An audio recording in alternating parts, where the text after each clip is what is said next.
Hello, my name is Nisha, and today I am going to talk to you about my experience with parental alienation and how it affected me. And I will briefly cover a bit about my court case on how I got my son back. But in this particular video, I will discuss with you what it was like what it is like being the targeted parent. So number one, my son was kept away from me for 337 days. This happened last year.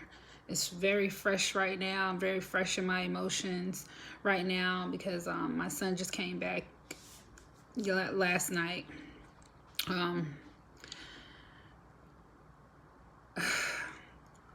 This is a very sad thing. This is a very sad case. A very, very, very sad case because, the child is the one, or the children suffer in situations like this because they are being psychologically manipulated into believing that one parent is bad for them, that parent will hurt them or whatever. But I've had my son has always lived with me. He's 15 years old now. My son has always lived with me.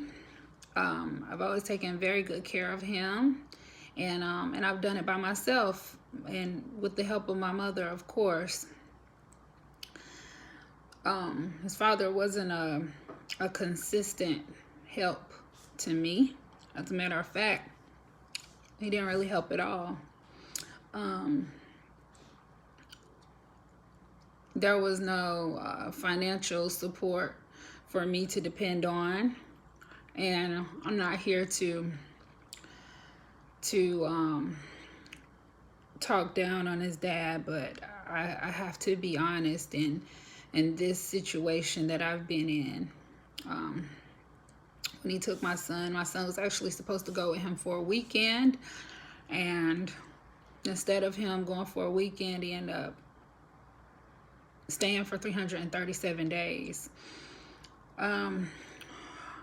Whenever my son and I would have a disagreement, I didn't have the space to be able to call his dad to talk to him, to say, hey, I need for you to help me to get your teenager on track here, because he's misbehaving with me, and his hormones are kicking in or anything like that. I didn't have a safe haven for me to be able to communicate things like that to him. I've always had to have my son and have mentors,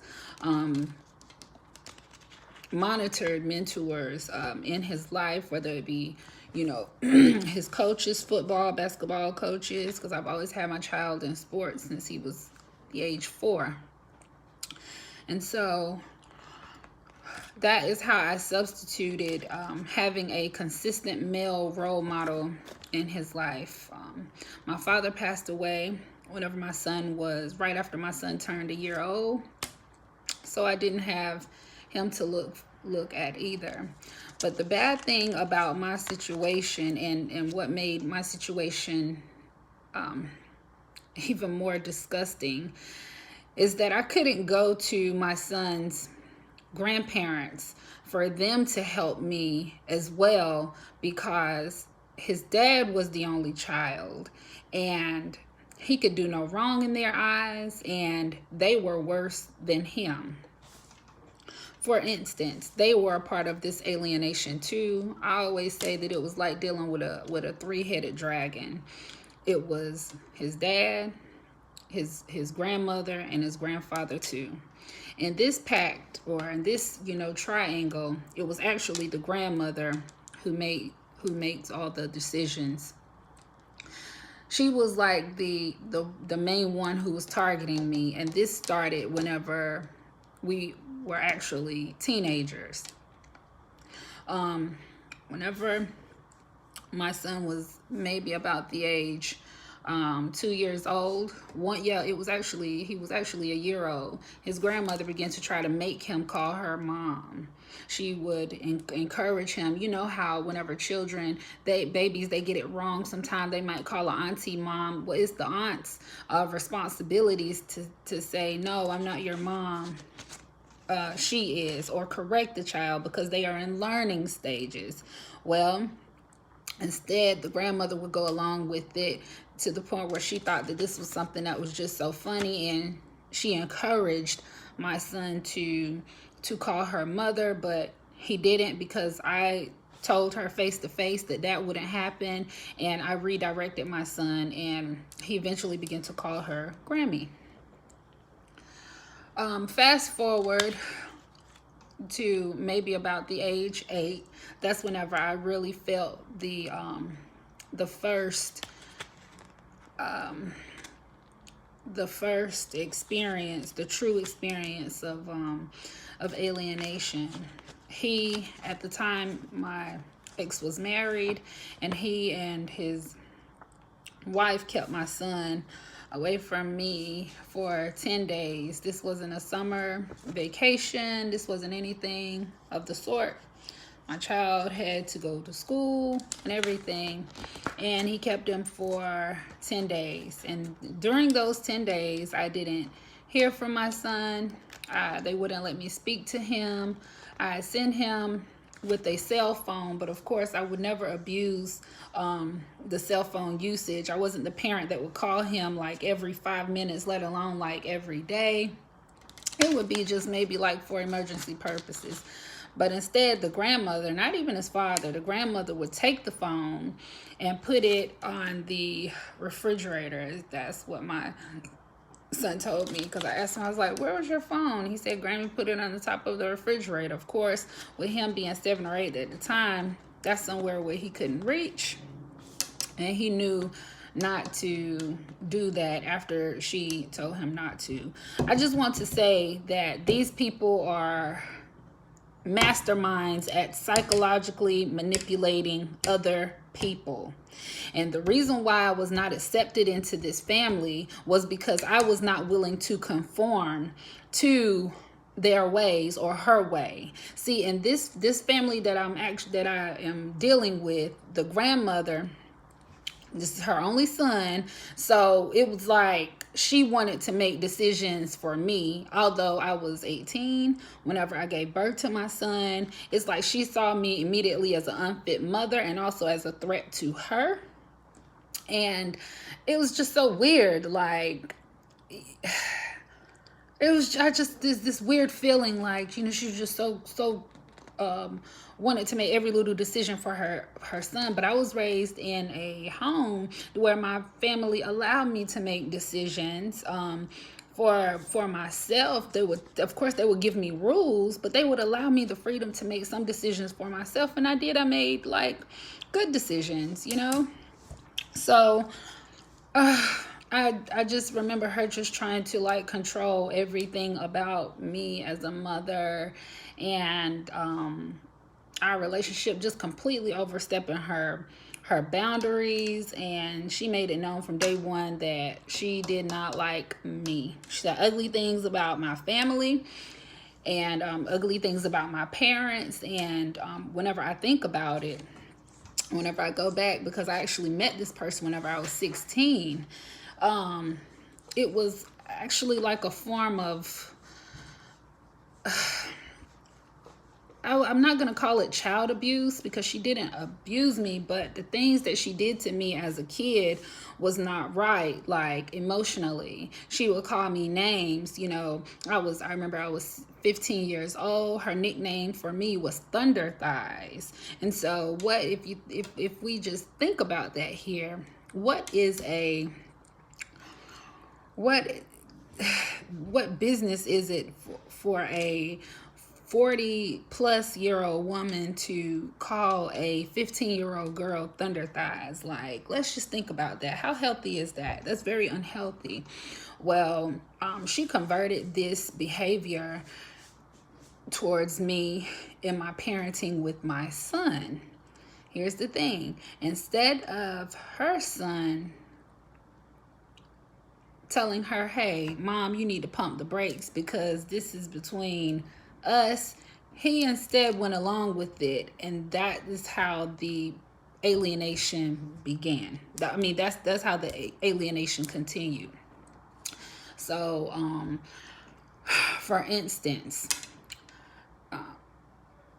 whenever they wouldn't get my son anything for Christmas, of course they never did, but whenever they didn't get him anything for Christmas, he would come back home to me because we had a custodial agreement and a custody agreement in place.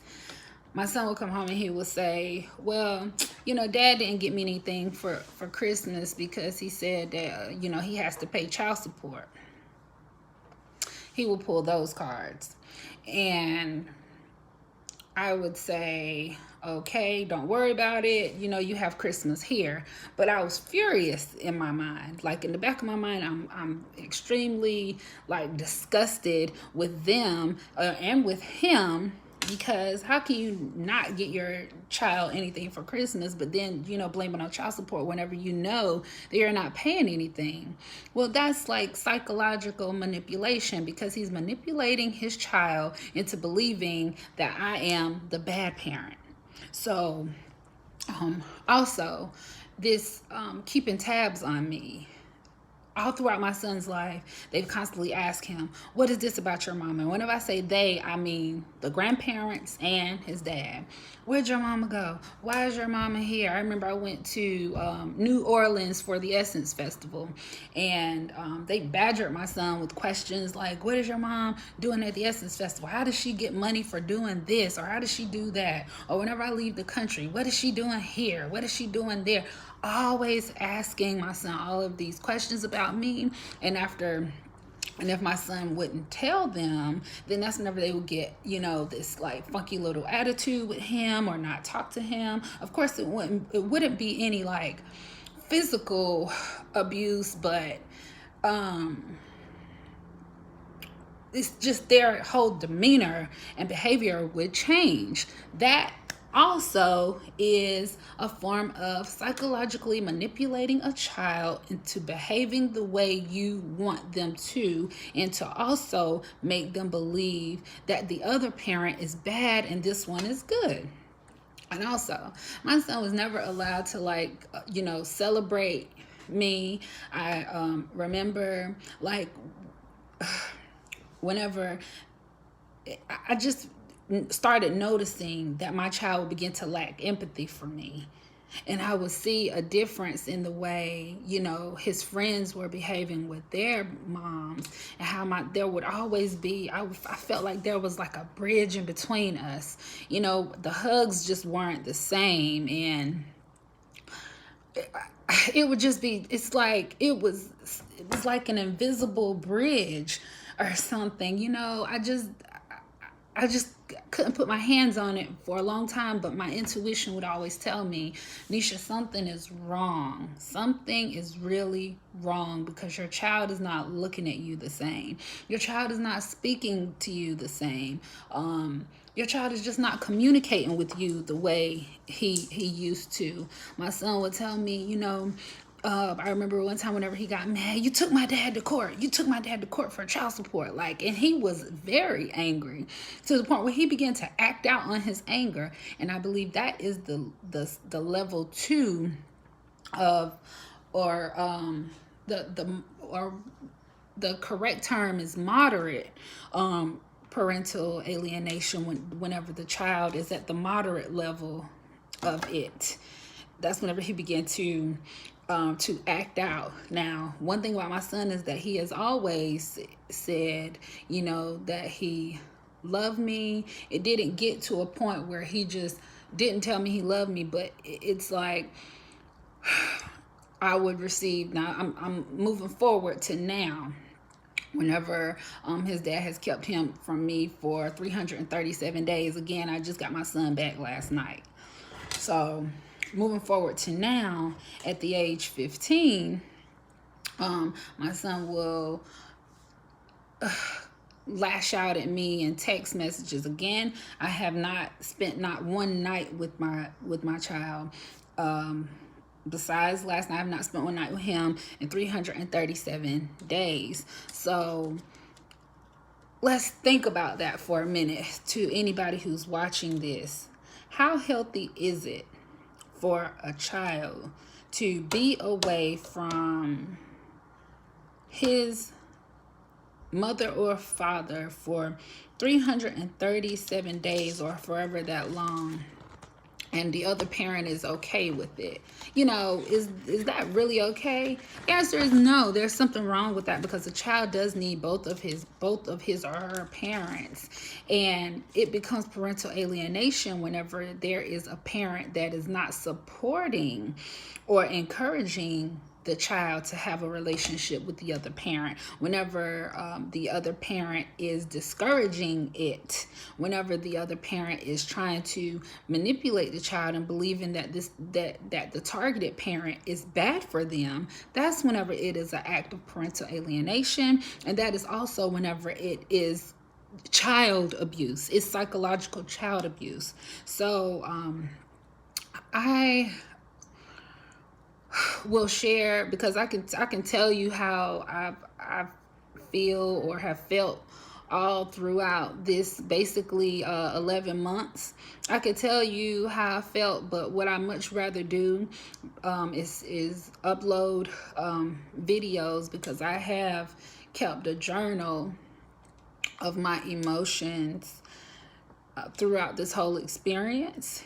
And I've kept this journal and videos as well, because that was the only thing that was the only place I felt safe to discuss being without my child at. Because if anybody have been in this situation, you know that these alienators will try to do a smearing campaign to make you look like you are the worst person in the world, like you are the worst parent at all. And let me tell you, guys, I have given up my whole life to be a mother to my son. When you talk about sacrifices, that's all I know. That's all I have made was sacrifices. Nobody knows what it feels like whenever you don't have food to, when you don't have the money to be able to provide, for your kid, and you can't go to their dad and ask for help, or you can't go to the dad's parents and say, I need your help. And I couldn't go to my father because he was deceased. So with that said, I made a lot of sacrifices for my son, and I was left to take care of him by myself. And for his dad to come in at the age 14, after all the hard work is done, and manipulate my child enough to believe that I am the worst person ever and the worst thing that ever happened to him, that I am all bad and he is all good, because that's exactly what he has portrayed me as, and just made up these lies and these false ideologies and all. It's the worst thing ever. So I didn't feel like I had a safe place to talk about this at, because it was, not only was it embarrassing, it was hurtful. I felt like the one thing that I had that I could call my own, which was being a mother and which is having a child, that was taken from me. And so I literally had to learn what it was like to not have anybody to cook for, to not operate on a schedule anymore, I've been checking up on my son every week in school since he was in daycare. And so after 14 years, then all of this just stops. It's like I really did feel like my world stopped. I feel like my world stopped. And that was a lot. And that is a lot for me to handle mentally. But I have. And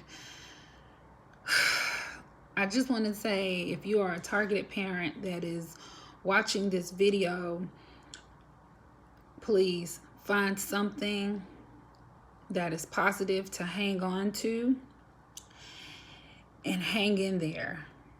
I don't care if it is a scripture, whatever religion you are, it doesn't matter. If you have a positive quote or somebody that you can trust to confide in. I mean, this can get ugly. This can get really ugly. So I just want you to know that you can get through it. It is a very, very, very, very, very, very, very mentally exhausting process. It is tough. I'm still going through this right now. I'm still going through this. My child is fresh home as of last night after 337 days. I have not spent one night with my child. 337 days before last night. I'm telling you, I felt like I was going